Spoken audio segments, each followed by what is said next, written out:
I wish I can do a impromptu, not so much prepared text, but I think there's so much that I wish to convey in a very concise form, and therefore you'll put up with me if I periodically refer to the text that I have before me. But I also understand there's a question answer afterwards.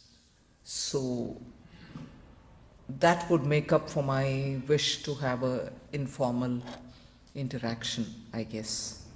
So members of the Indian diaspora, the business community, associations, senior dignitaries who've come here from the federal and provincial governments, friends of India and Canada, and distinguished ladies and gentlemen. It's a pleasure to be here this evening and to see such a distinguished gathering of the Indo-Canadian businesses and professional community. The presence, the diversity, and the energy in this room are a powerful reflection of the renewed momentum in India-Canada relations. The Greater Toronto area is home to one of the largest Indian origin communities in Canada and is also one of the country's most important financial centers. It brings together leading banks, pension funds, institutional investors, and entrepreneurs whose decisions influence capital flows well beyond Canada. The Indian diaspora is therefore not merely a bridge between our two countries. It is one of the strongest foundations of our economic partnership. India-Canada bilateral relations have seen a remarkable transformation in recent times, underpinned by our shared values of democracy and pluralism and expanding economic engagement and unprecedented pace of high-level interactions, which the High Commissioner recalled a minute ago, and the strength of our people-to-people ties. This is a community that sits inside Canadian boardrooms, on the trading floors of Bay Street, inside the risk committees of the pension funds. If it is, in the truest sense, a strategic bridge between two vibrant democracies and two innovation-driven economies. On the sidelines of the G7 summit, in June 2025, Prime Ministers Narendra Modi and Sri Mark Carney agreed to reset India-Canada ties by reaffirming a future-focused strategic partnership. This was further advanced during Prime Minister Carney's visit to India early this year, which formally launched SEPA negotiations, a Canadian $2.6 billion uranium agreement with Cameco, the adoption of Vasudhaiva Kutumbakam as an overarching framework of the renewed strategic partnership, and a joint declaration of ambition to more than double two-way trade to Canadian $70 billion by 2030. I believe India and Canada are the most natural partners in the world. We are both vibrant democracies wedded to the rule of law.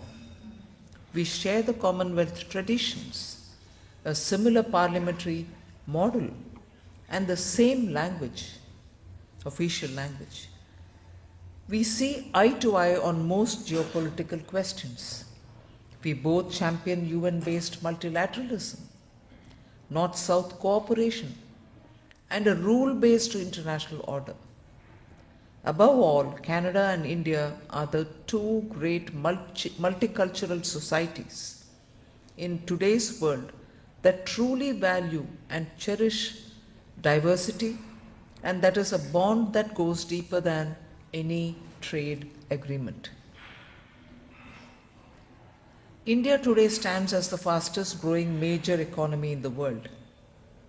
Real GDP growth is at 7.6% in the year 25-26.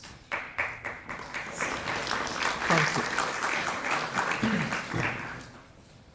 For Canadian investors with a long-term horizon, India offers a combination that is difficult to match: scale, sustained growth,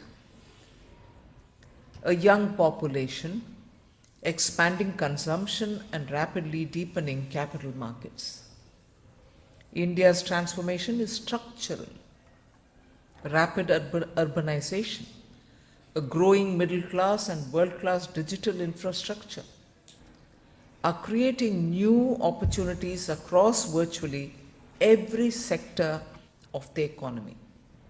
Our digital ecosystem has also dramatically reduced the cost of access and expanded the reach of financial and commercial services.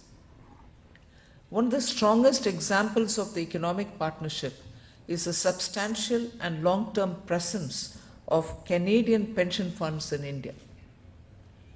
Canadian Pension Capital has invested over 100 Canadian dollars, 100 billion, in India across sectors such as infrastructure, logistics, renewable energy, and financial services.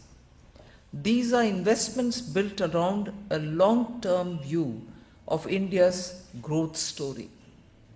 Canadian financial institutions are also deepening their presence in India, including in corporate and commercial banking, as trade and investment linkages between our two economies expand. This is a partnership that is increasingly moving from capital flows to deeper institutional engagement. Capital markets are only one dimension of a modern financial partnership.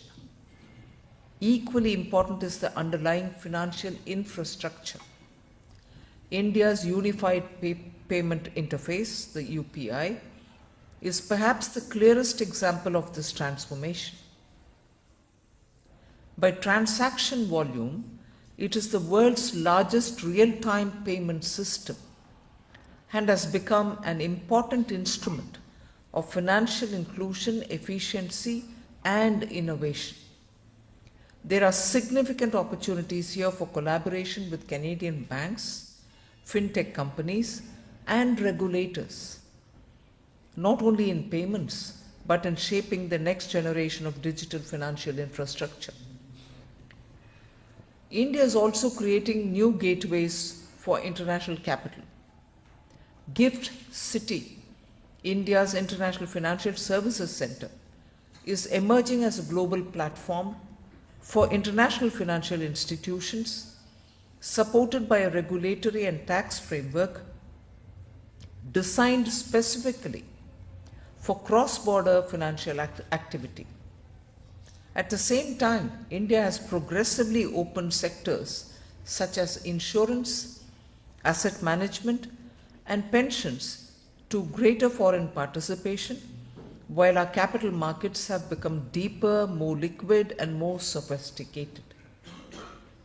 For Canadian institutional investors, this creates opportunities not only to participate in India's growth, but also to use India as a platform for wider regional and global financial activity. And at the heart of all this is the remarkable diaspora. On Bay Street and across Canada, there are portfolio managers, entrepreneurs, risk professionals, bankers, and financial experts of Indian origin who understand both systems intuitively. They bring together Canadian institutional experience and India's enormous market opportunity. This unique human capital is perhaps the greatest strategic advantage that India and Canada share. The complementarities are clear. India brings scale, opportunity, and a strong growth trajectory. Canada brings long-term capital, institutional expertise, and regulatory depth. At a time when global capital is looking for trusted partners with the resilience to navigate full economic cycles, India and Canada have an opportunity to build a deeper and more diversified financial partnership. The potential extends well beyond trade and investment to infrastructure, financial services, fintech, clean energy, innovation, and a broader digital economy. This is just only the beginning of my visit to Toronto, with 2 more days of engagements ahead. I look forward to the conversations, meetings, and interactions that will further strengthen our understanding of each other's economies and institutions.